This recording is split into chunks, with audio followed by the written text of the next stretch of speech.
cryptid of the Californian Redwood forest. The forest breathes.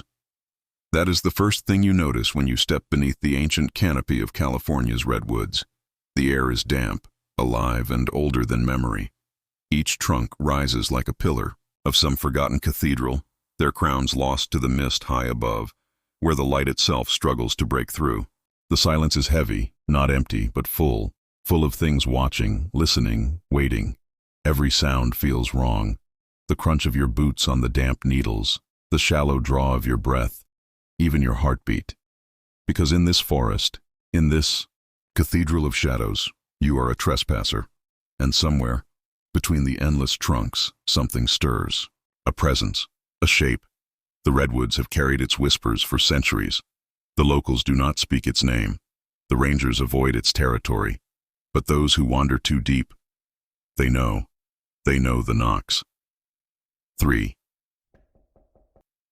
Carried through. The mist like a signal, not an accident, not the breaking of wood, a summons. Long before maps named these trees, the people of the land told stories. The Yurok spoke of a guardian, taller than 10 men, cloaked in bark and shadow, its voice a low hum that rolled through the trunks like thunder.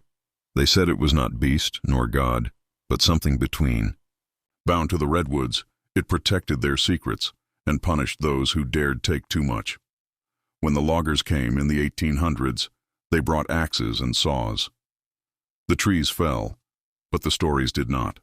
Workers spoke of strange calls in the fog, of whispers carried on the still air. Camps were found abandoned, tools scattered, fires still burning.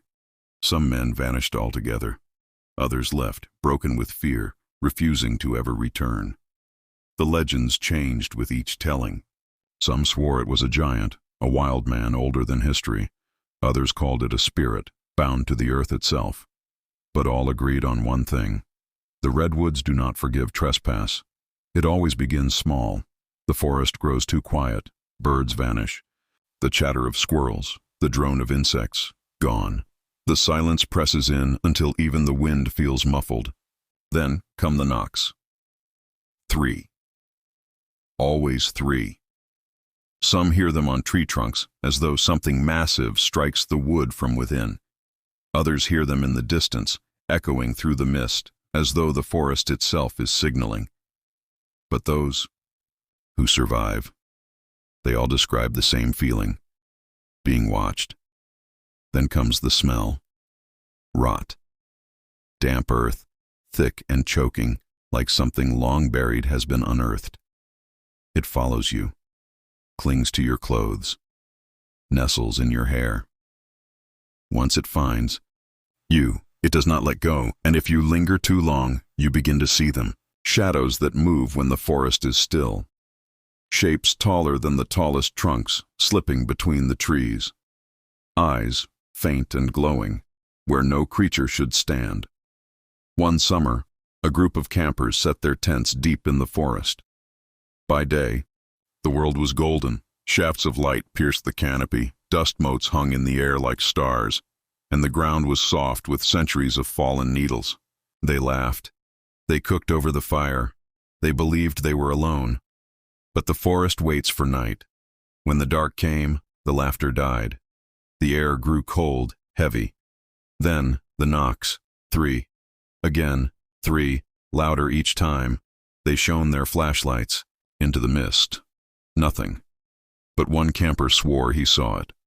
A figure impossibly tall standing between the trunks, still as stone, watching. When the light touched it, it was gone. Fear bled into panic. Some wanted to stay, to wait for dawn.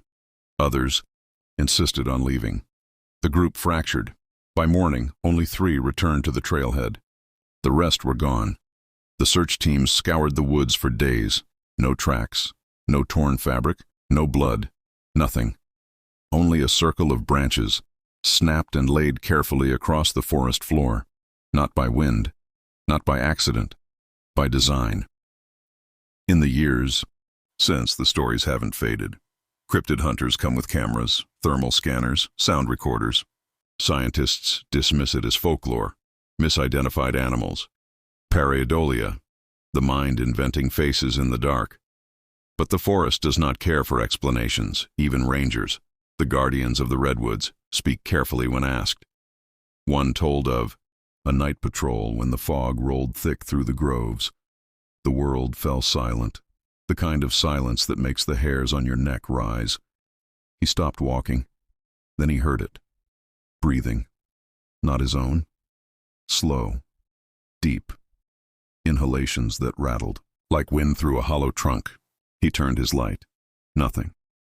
But the breathing did not stop. Others have caught fragments. Footsteps with no source. Voices calling their names. Shadows flickering against the trees. But the forest swallows proof. No photograph is clear. No recording survives without distortion. It is as though the redwoods themselves erased the evidence. Another hiker that refused to turn back. He had heard the knocks for hours. 3, then silence. 3, then silence. Always leading him deeper. He followed. The mist thickened. The smell grew unbearable, rot, damp, choking. He pressed on, and then he saw it. A shape, not animal, not human, something vast, towering between the trunks. Its form was indistinct, shifting, as though it was not made of flesh, but of bark, mist, and shadow. Its head tilted slowly, unnaturally, as it fixed on him. He froze. The air grew heavy, pressing against his chest, forcing the breath from his lungs. The forest seemed to fold inward, pulling him into its silence. His vision blurred, the world collapsed. When he woke, it was morning. He lay on the roadside, far from where he had wandered. His clothes were torn. His skin was scratched, deep patterns carved like sigils, not made by any branch or bramble. He never returned. But he never escaped. He left the forest, but the forest did not leave him. At night he hears the knocks. 3. Always 3. On the walls, the windows, in his dreams. Friends say it is trauma. Doctors say it is his mind, replaying fear. But he knows. The redwoods marked him, and they are patient. The legend spreads. Some say he still walks the forest edge, searching for answers he will never find. Others whisper that he is already gone, that the creature took him, leaving only a shell behind. And in the redwoods themselves, the stories deepen. Travelers vanish. Campsites are left abandoned. Circles of broken branches appear where no storm has touched. The forest does not forget. The forest does not forgive. So the legend endures. The cryptid of the Californian redwoods, guardian, monster, spirit. No name, no proof, only the silence, and the 3 knocks that never stop.